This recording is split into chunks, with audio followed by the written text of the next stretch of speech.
Quiet, numbskulls, I'm broadcasting. The medical marijuana.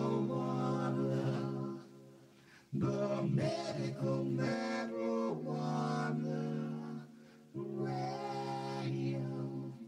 Radio show. The medical marijuana for you and me. Ah, yeah, the medical marijuana. Whoa, whoa, whoa, whoa, whoa, yeah, the medical. It's the medical marijuana show. You will know. I want to talk to you. I want to talk to you. Hey, boy, don't feel my world untrue. Yeah, I want to talk to you. My world can be true if you do what I tell you to. I want to talk to you. Good evening, everybody. Welcome to another edition of Medical Marijuana Radio for Saturday, the 6th of December. Wow, 2014. I'm your host, Larry Love, and we're here every Saturday night live at 7 p.m. Mountain, 6 on the west, 9 on the east, to bring you the latest information on recreational and medical marijuana from all over the globe. This episode tonight, we will have New Jersey Weedman. Ed, I'm not sure how to pronounce his last name, but it's Fashion, and he'll let us know what that is. About 25 minutes after the hour, we'll talk to New Jersey Weedman. He's an activist and an advocate. He's the real deal.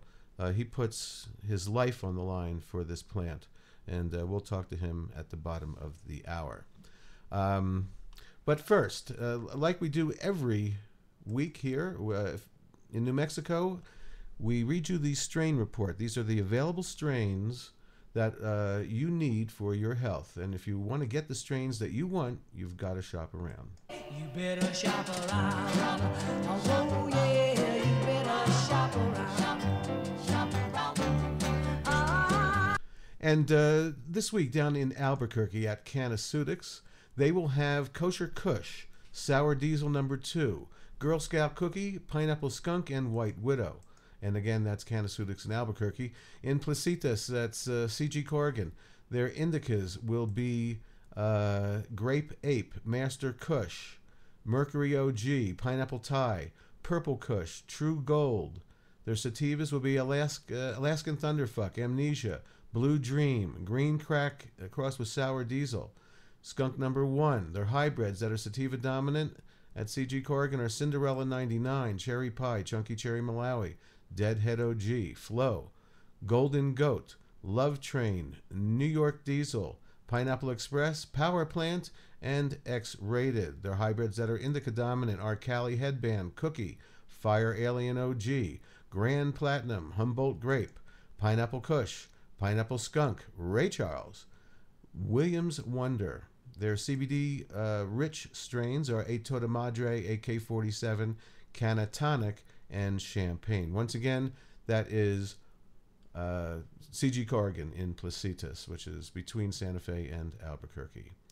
Going down to New Mexican, and we do have some interesting news that I'll read to you right after we read you their strains.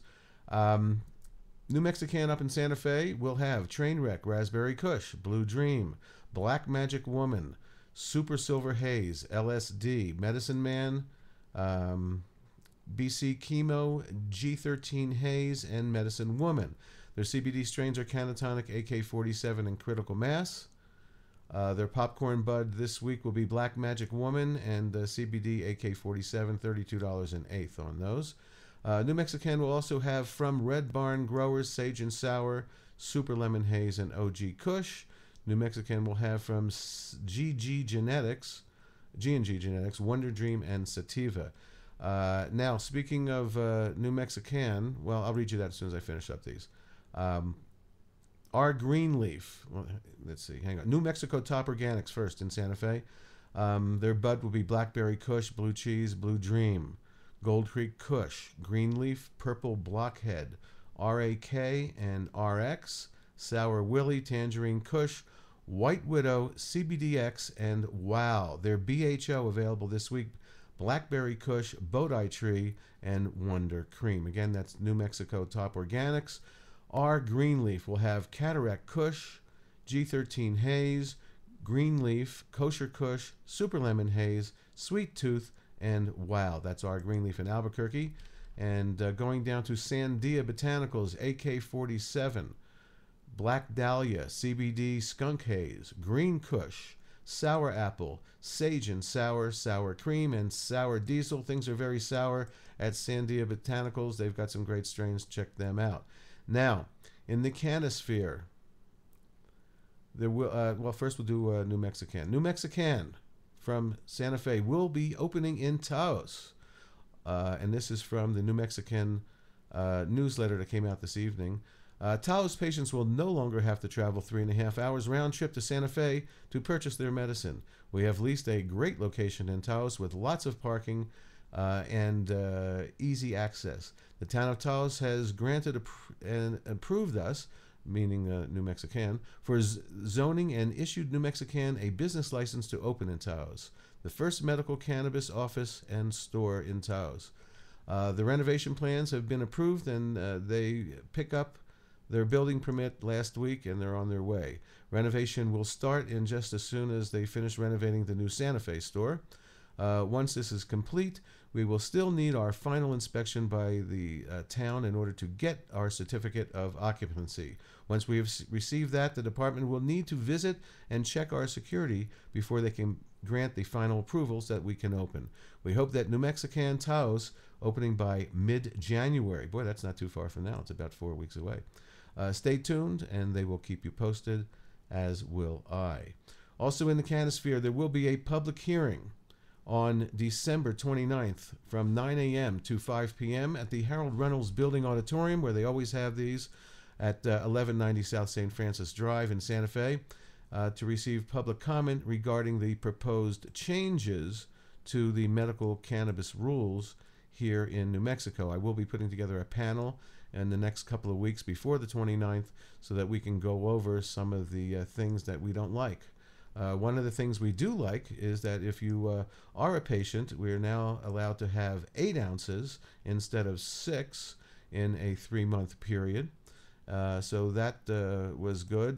They're not cutting back the PPLs from growing the 4 mature and 12 vegged plants, so they're going to keep that. And but the real bad thing is they want to water down our medicine. They don't want any concentrates to be over 60% THC by weight. Okay, so they want to water it down. It doesn't make any sense, and we'll have to come out there and be strong and talk about why we need our concentrates to be what they are. Why take less medicine that's not as strong? You're going to have to take more. It's going to cost more money, and we don't have that money.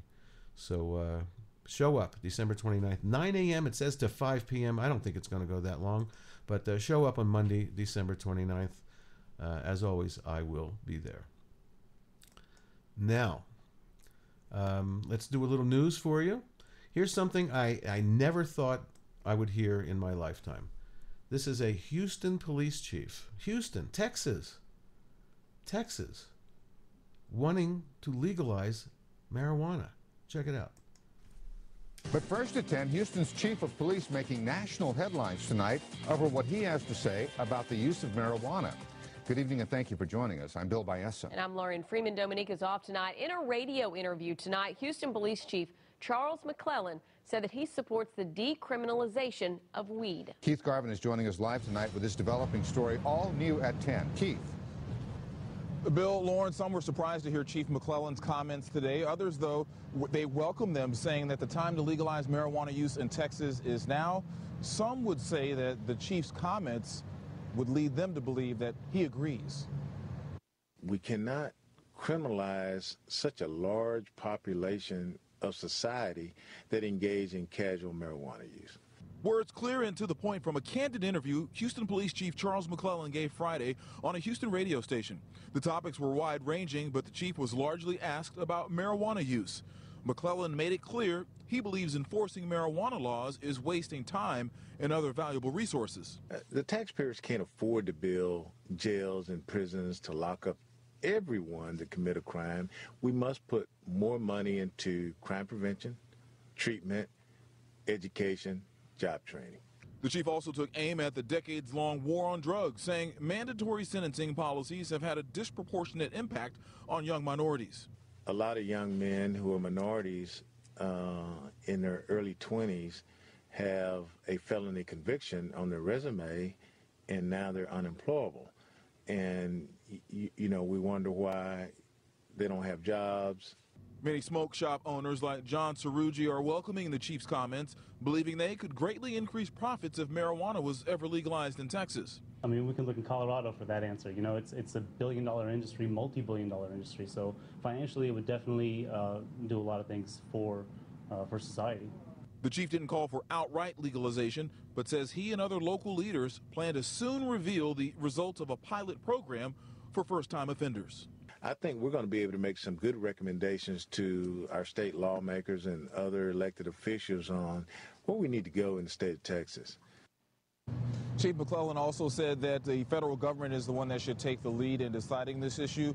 He also said that the country's attitudes on this issue, in his estimation, have changed, and he believes that the government should follow suit.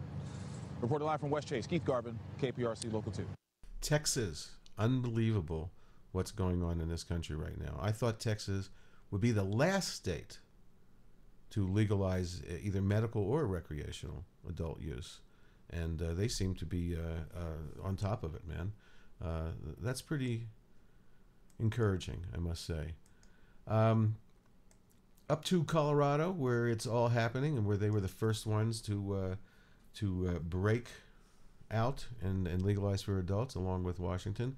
The Denver Post has a special starting this week, and this is the trailer that they put together for the special. So check out the Denver Post this week. I'm watching her. If you were to just look at him, you would think he was just a normal little child.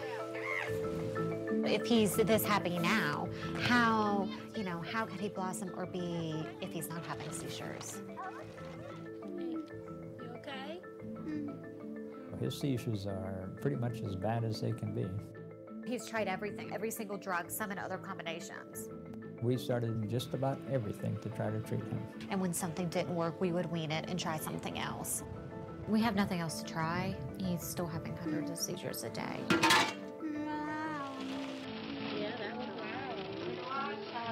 With Preston and his syndrome, you just don't know what tomorrow is going to bring. You're safe. You're safe, Preston. Hey, love bug. Preston. Maybe got you a balloon. Please don't have a seizure. Please don't have a seizure. She's looking for a solution. I don't have one. If a family asks me if I recommend marijuana therapy for epilepsy right now, I tell them that I do not. Oh my God, please not let me mess this up. We came to Colorado for hope, and we found it. Colorado means hope to so many patients. I'm worried that the general public is being manipulated, being touted as this miracle drug, and giving all these parents in all these states, this false hope. When we know that there's a large subset of kids that don't respond to it. I couldn't ultimately say it didn't work until I tried. This is the plant that's going to help Preston. We need better treatment for epilepsy. These marijuana products have to be well studied. The gold liquid is a CBD oil, and that brown glob floating in there is the THC I just added to it. It works, and it works beautifully. Kids with seizure disorders that improve enough that the parents and the families now have lives. That's huge stuff.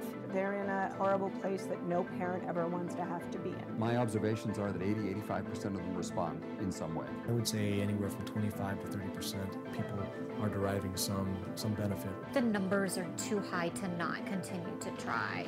We don't know the likelihood that it's going to be effective, and there are significant risks. We'll take the risk. Do you not think we're taking risk with our pharmaceuticals? Now's the time. Okay, so check out the Denver Post online this week. They have a series that they're starting, and it looks pretty interesting. Speaking of series, CNBC started one called The Pot Barons. We talked about it last week, Pot Barons of Colorado. Their second episode will be on Sunday the 7th, and that's tomorrow for you guys listening live. And it looks like a pretty interesting show. I thought there was a little arrogance being shown by some of those people involved last week. Let's see if they calm down a little bit about where they are in this industry. Now, all this legalization that's going on in the States here, All Things Considered from NPR did a little story the other day about how the legal pot in the U.S. may be undercutting the Mexican cartels. So this is good news. But what I'm also hearing is that a lot of pot is now being smuggled back over the border to Mexico at a premium because our pot is much higher in THC and better, and theirs is like 3 to 8% THC. So here's a report by All Things Considered and NPR. Made in America marijuana is on a roll. Last month, voters in Oregon, Alaska, and the District of Columbia approved the recreational use of marijuana. More than half of states now allow pot for fun or medical purposes. One argument made by the pro-legalization camp is that buying domestic marijuana undercuts Mexican cartel marijuana, and increasingly that appears to be the case. NPR's John Burnett traveled to the Golden Triangle, Mexico's marijuana heartland, and reports that U.S.-grown marijuana is hurting traditional growers. The black SUV bounces along a rocky road in rural Sinaloa State. We're about a half hour outside the capital of Culiacan. And really, what else are you going to sing on your way to a Mexican marijuana farm than a narco corrido?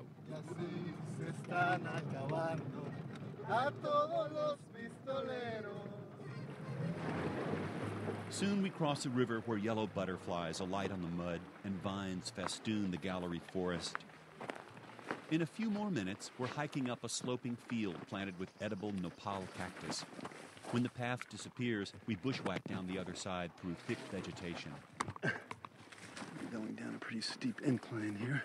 After 10 more minutes, we step into a clearing, and there they are. Hundreds of knee-high marijuana plants, their serrated leaves quivering in a warm Pacific breeze. Well, here we are. It smells a little skunky. The 24-year-old grower, Nabor, declines to give his surname because this is illegal.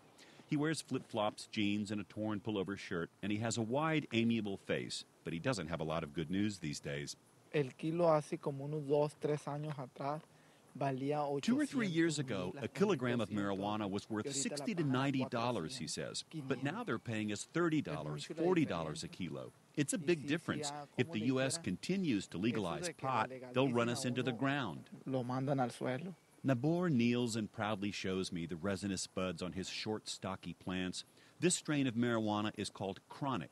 It's a favorite among growers for its easy cultivation, fast flowering, and mood-lifting high. Nabor says he's grown cannabis since he was 14.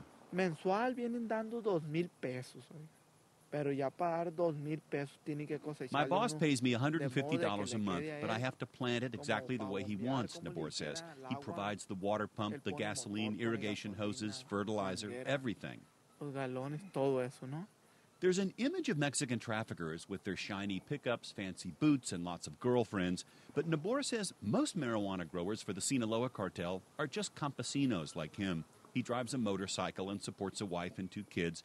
He says he grows pot to supplement his other income, collecting firewood and raising cactus. He says everybody plants a little marijuana here in La Sierra. Pero sí, esto es un peligro tanto como para cosecharla como para venderla. This is dangerous work to cultivate it and to sell it, he says. If the army comes, you have to run or they'll grab you. Look here, we're getting $40 a kilo. The day we get $20 a kilo, it'll get to the point where we just won't plant marijuana anymore.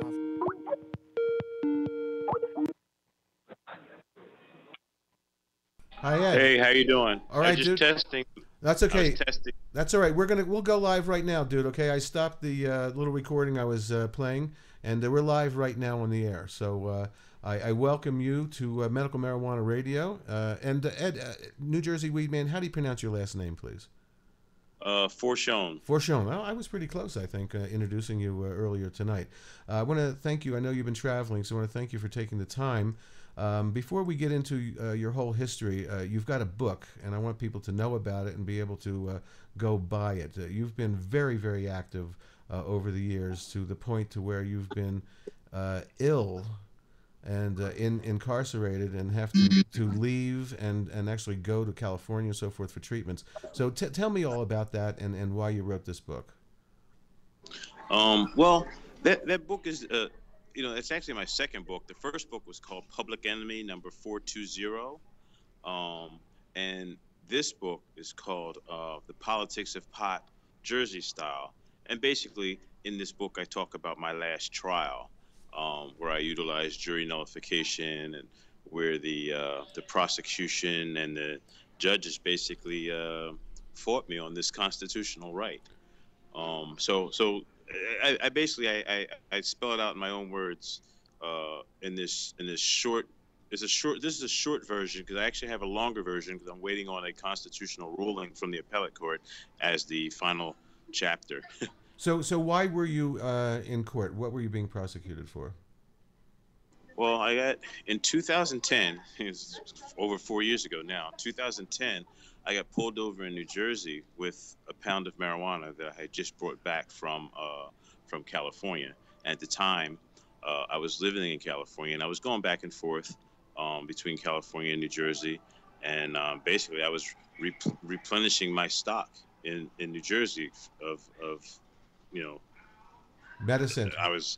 Yes, and I got caught, like, a couple hours after I got off the plane. I made it to my house and was, I made it to my children's house. I came to visit them, and then I was on my way to stay in a hotel, actually. Mm-hmm. And I got pulled over by a New Jersey state trooper even before I made it home. Even before before I can even take my bags and stuff out of the car.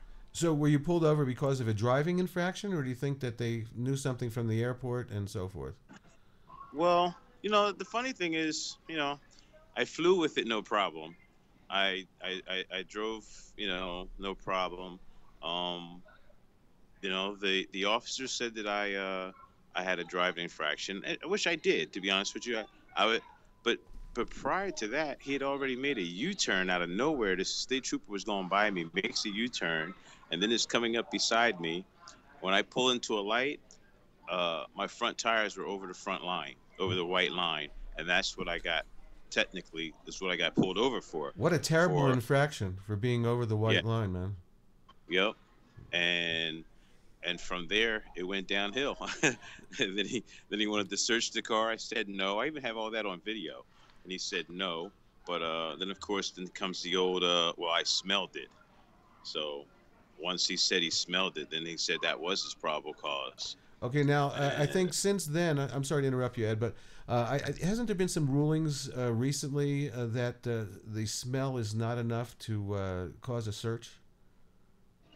That has been ruled that way in a few states. I think you're talking about Massachusetts recently had okay. So had one of their, they had I think it was the Massachusetts Supreme Court ruled that since marijuana is now legal there for medical reasons, they couldn't justify searching people based on smell now, because it could be a legal, legitimate reason for them to be smelling like that. So it's no longer a criminal probable cause or something like that, the ruling read. So go on with your story about, and what's going on, with your legal battle right now.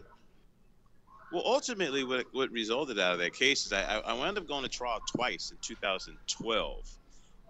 The first trial ended in a hung jury, and the second trial I won.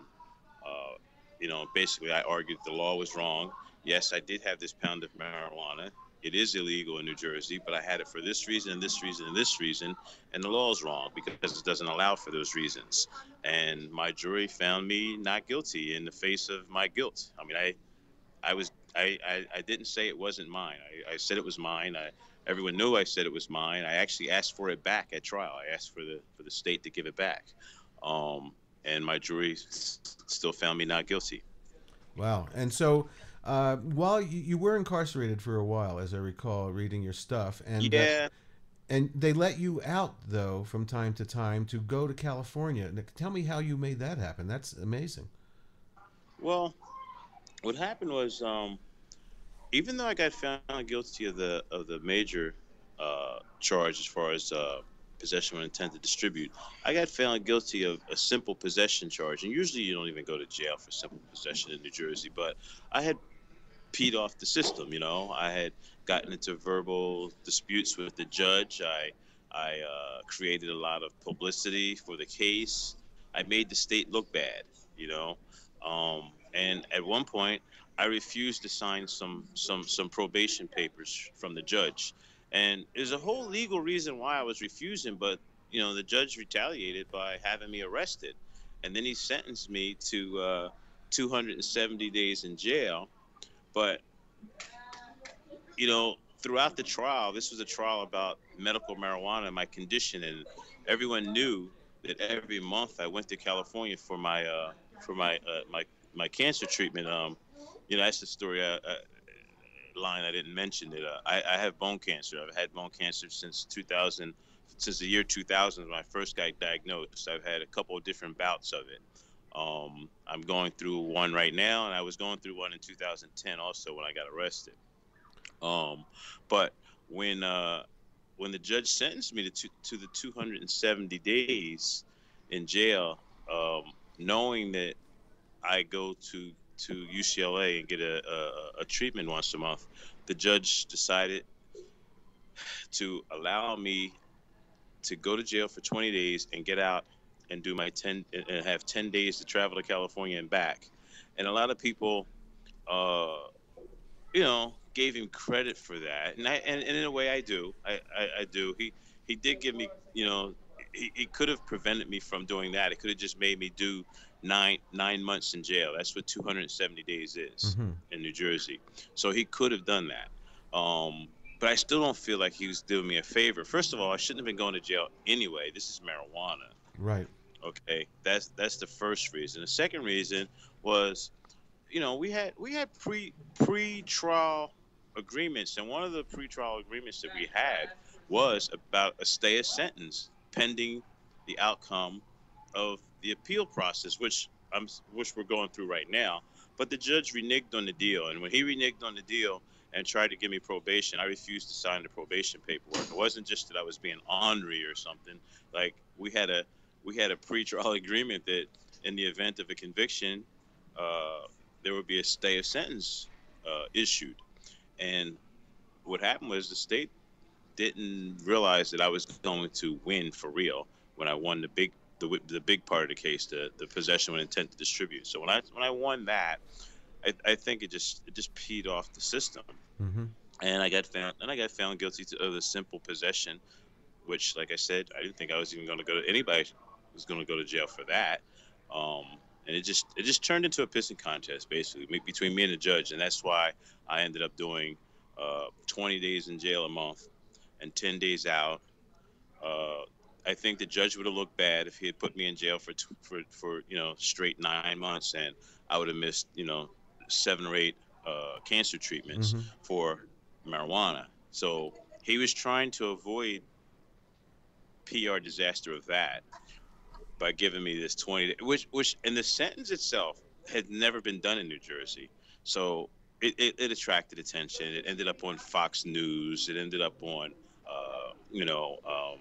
it even ended up in European press. I thought it was really interesting that the UK Mailer and a couple of the British newspapers, I think it was The Guardian, had it in their press about this guy in New Jersey who was caught with marijuana and was sentenced to jail, but they let him out every month so he can go use marijuana. Well, yeah, that's really interesting. And certainly acknowledging the medical effectiveness of cannabis for sure. Speaking of that, then we'll get back to where you are currently legally. What's happening with the New Jersey program? Chris Christie is just so arrogant, and he says he thinks it's a joke that it's a medicine. I mean, can somebody sit him down, or is he just in public that way, and in private maybe he understands? Well, he comes off as that's how he is. It's ingrained. He he drew his line in the sand, a year or two ago, and he hasn't backed off. And he's in his character, he's not a flip-flopper. I think he's on the wrong side of history on this one. Obviously. If he was able to flip, I think he would catch some voters. Just on this issue alone, and I've written about it. I have a column. I don't know if you know it, in the Trentonian newspaper in New Jersey, and in that column, once or twice I touched on it. But on a national level, we all know he's going to be trying to run for president in 2016.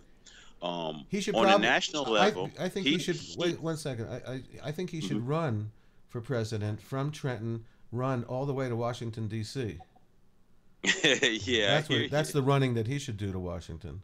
Yeah, well, he's lining himself up to run for president, and I think Bridgegate didn't get him. Bridgegate didn't diminish him. Amazing. He's a star in the Republican Party, and people like that arrogant attitude that he has, and this Jersey style that a lot of Republicans are kind of passive, and he's not a passive guy. So he has that attention, but I think his marijuana policies alone make him unelectable to more than 50% of the states, especially the states out west. I mean, you think he would be able to pull California, Washington, Oregon with those cannabis views? No, there's no way that he'll do that. I don't know that there's any Republican that can pull those states this next election. The cannabis vote is going to be huge.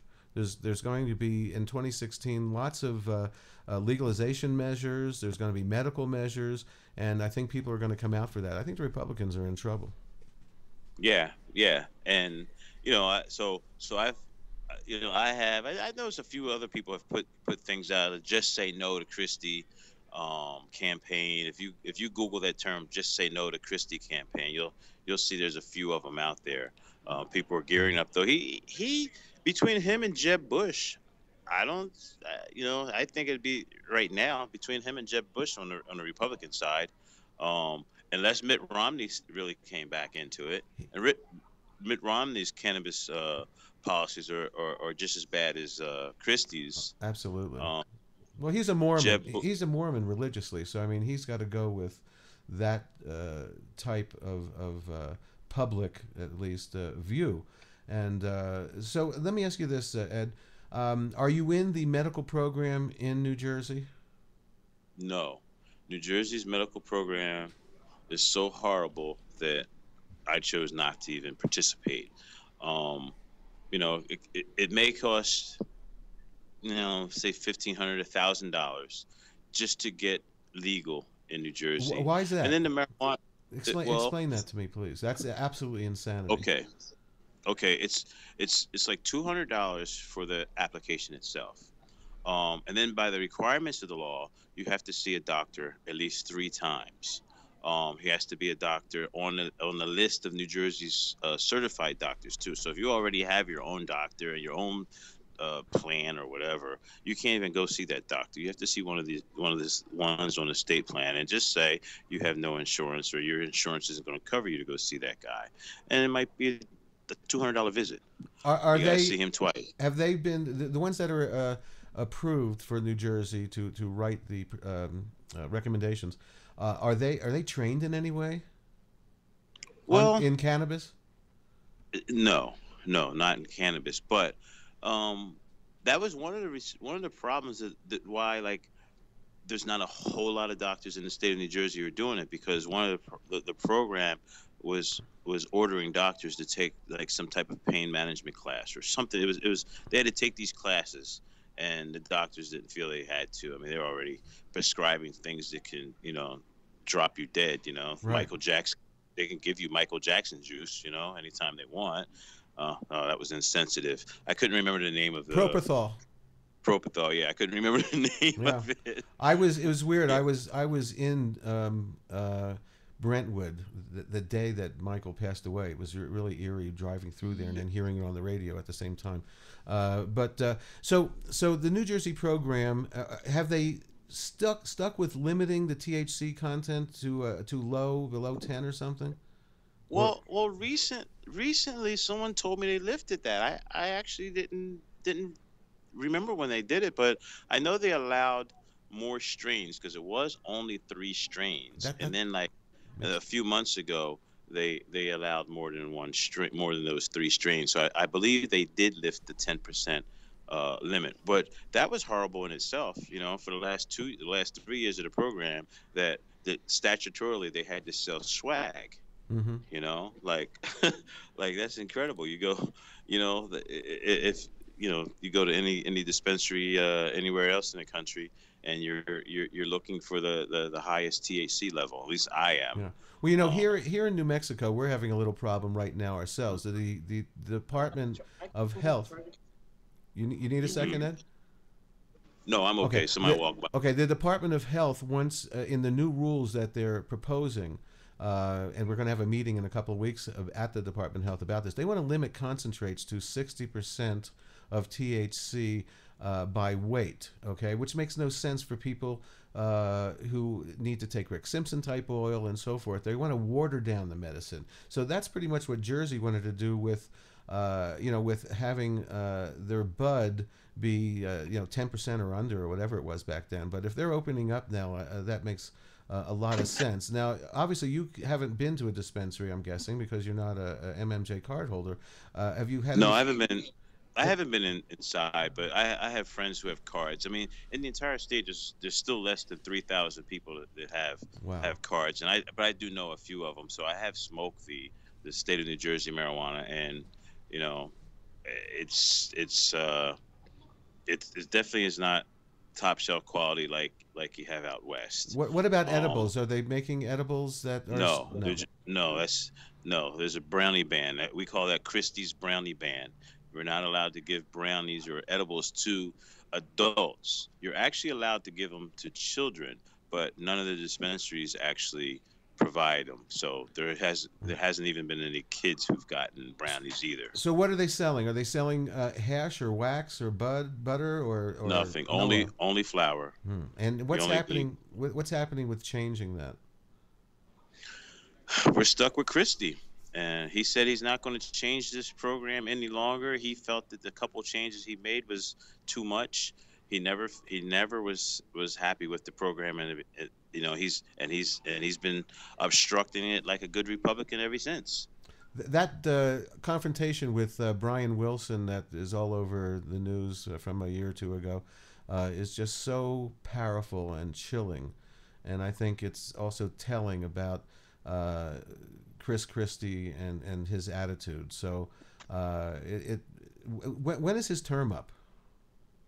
His term is up in 2016, but we think somewhere in 2015, maybe next summer, he may bail out to run for president. Well, I certainly hope he picks our governor here in New Mexico, Susie Martinez, to be his running mate, because I'd like to get her out of here in 2015 if possible. She just won 4 more years last month, and when she ran the first time, said that she would scuttle our medical marijuana program here, and if Bill would to come in front of her desk, she would sign it to get rid of it. So I mean, they're 2 of a kind there. I think they would make a great pair. Yeah, I think I remember reading that she said that. Yeah, and she's done a good job of it, because we have had no new producers. We had 25 licensed dispensaries and producers who grew the medicine, and there's always been a shortage here in New Mexico from day one. I don't know if there is one now. They say there is, but has there been a shortage of medicine at there's 3 dispensaries now? Jersey? Extremely short. They've run out. There's not enough people actually going to them anyway. Even though there's close to 3,000 that actually have their cards, the marijuana costs too much to be swag, and like I said, you're talking $500 an ounce. That's what it's going for? 500 an ounce? Are they selling single grams or no eighths? No. What do you have to? You have to buy an ounce. You have to buy an ounce. Wow. Wow, people can't You afford you, that, you man. can you can actually buy 3, but you can't buy an 1/8 or a quarter. You know, I managed a dispensary here in New Mexico for 2 years, and I know the people that come in there and the people that are in these programs, and they are not rich people. They're using this for PTSD, Right. And of course, you know, our medicine is not being paid for by insurance and so forth. So it's really despicable to have prices that high. You know, we're like 6, almost 7 years now into our program here, and the prices have not come down. And they call the dispensaries here nonprofits, and it's interesting that the prices haven't come down. And of course we haven't. In the 4 years now that Susie Martinez has been our governor, the program has not expanded as far as producers and so forth are concerned. But we're up to over 12,000 patients now. That has tripled or at least since she's been in office. So, you know, people like you, and I'm not going to put myself in the same category as you because you are the real deal when it comes to being an activist. But, you know, but people have. Hey, listen, we all are, man. Everybody puts in their part. To be honest with you, hey, I've done a couple things I wish I could take back because you know I can't get those lost freedoms back for sure. Right now, when you lived in LA, I think for a time, were you working at a dispensary? Yeah, I had my own dispensary from 2008 till 2012. Okay, where was that? Where was that, man? Right on Hollywood Boulevard, 5642 Hollywood Boulevard, the Liberty Bell Temple. No kidding. And that was, you were the owner there? I was the owner there. Wow. And so and then the last month, December of 2011, the DEA came and just shut me down. Wow. And that's a story in itself.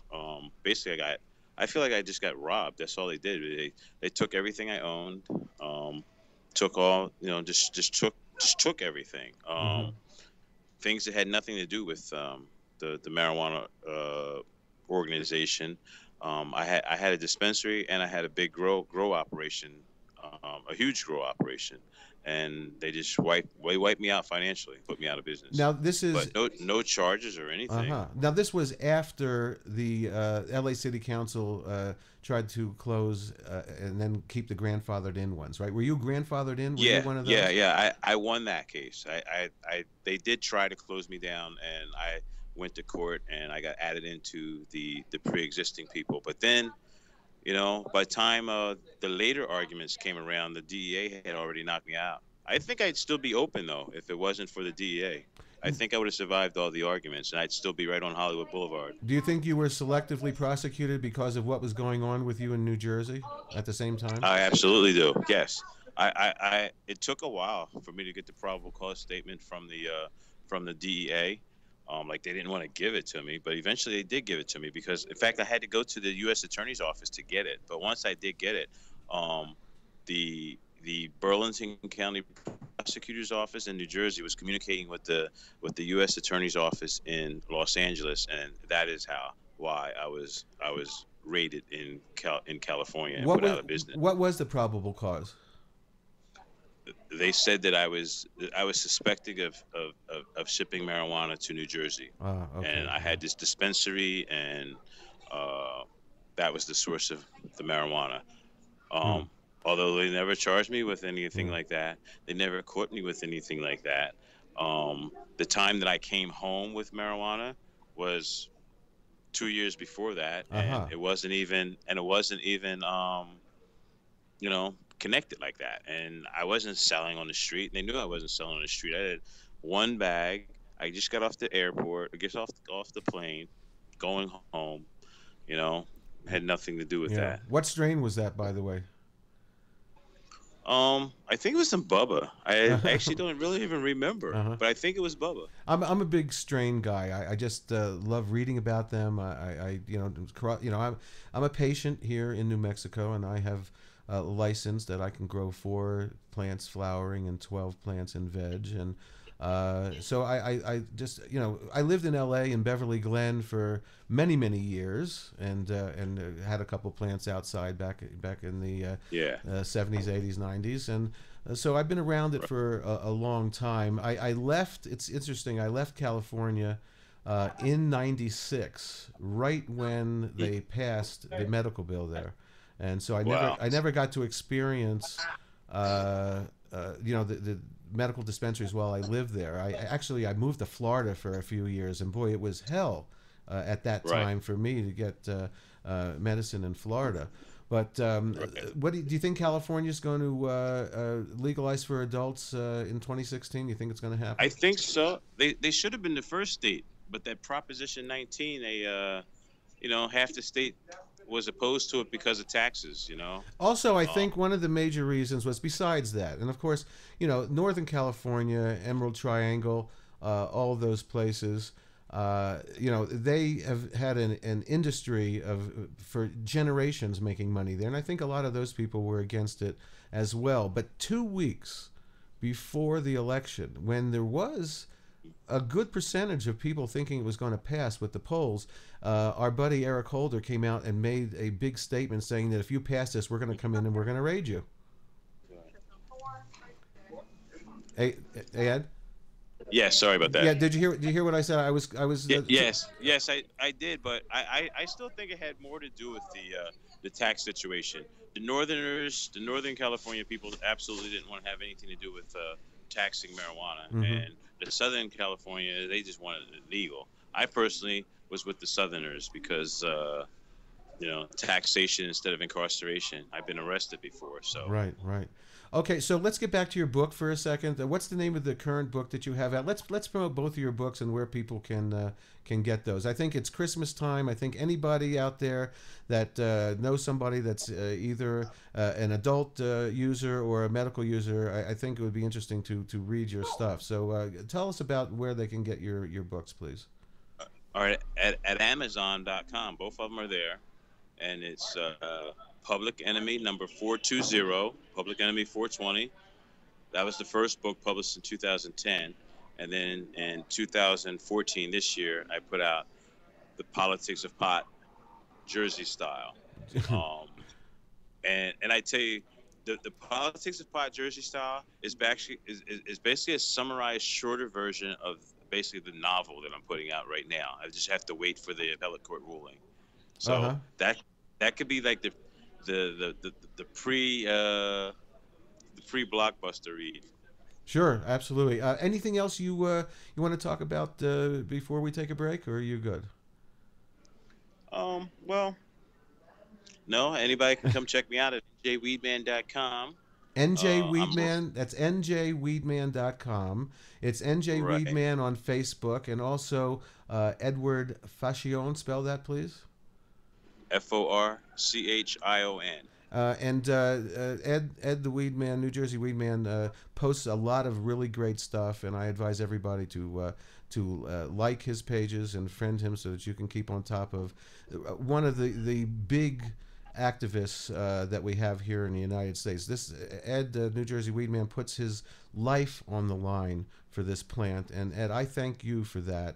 And I look forward to having you on again. Anytime you want to promote something, you have anything to say, I'm here every Saturday night at 9 your time in Jersey, 6 if you're in California getting the treatment. How you doing right now, health-wise? You okay? Yeah.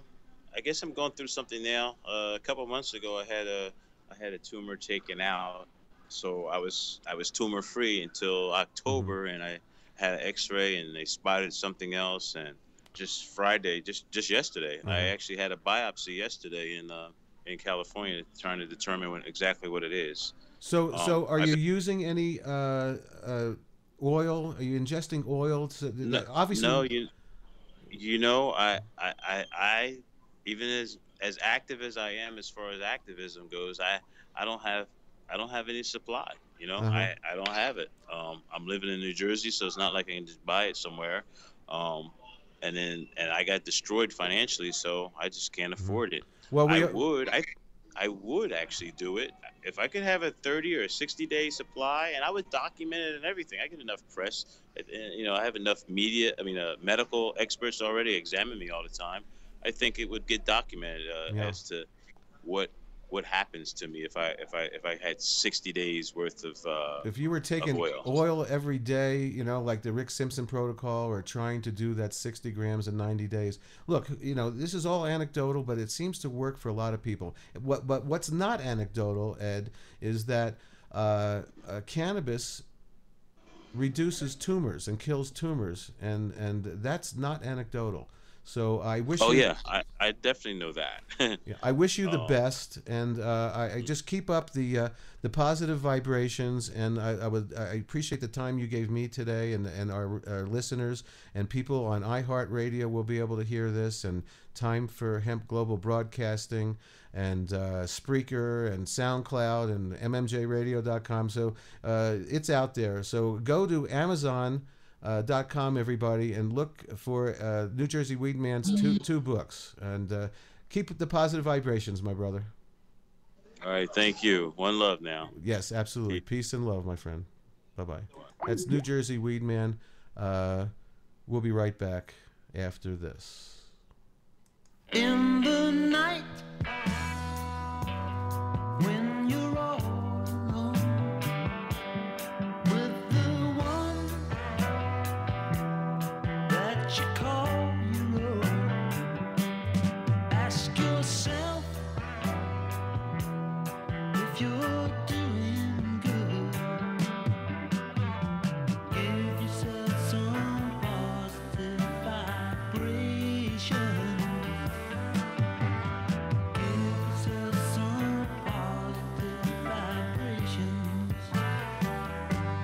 Well, the skies, they look down on you, and the stars, they will guide you through on this plane that we all live on. Give yourself some positive vibration. Some positive vibration. Too many wanderers are wandering. Too many wanderers are wandering. Too many squanderers are squandering.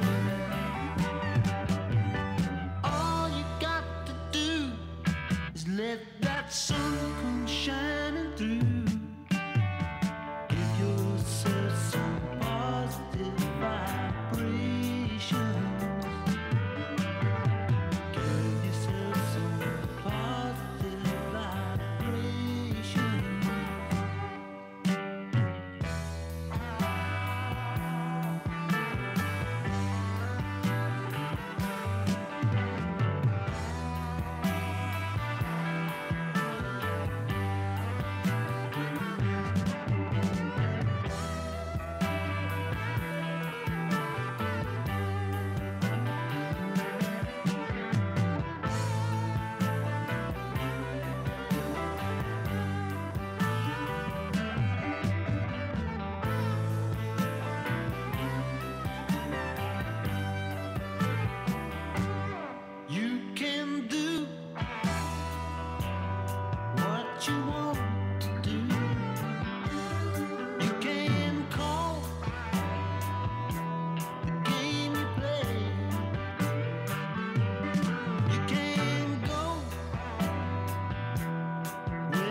medical marijuana.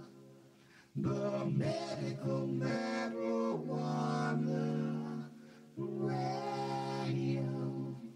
radio show.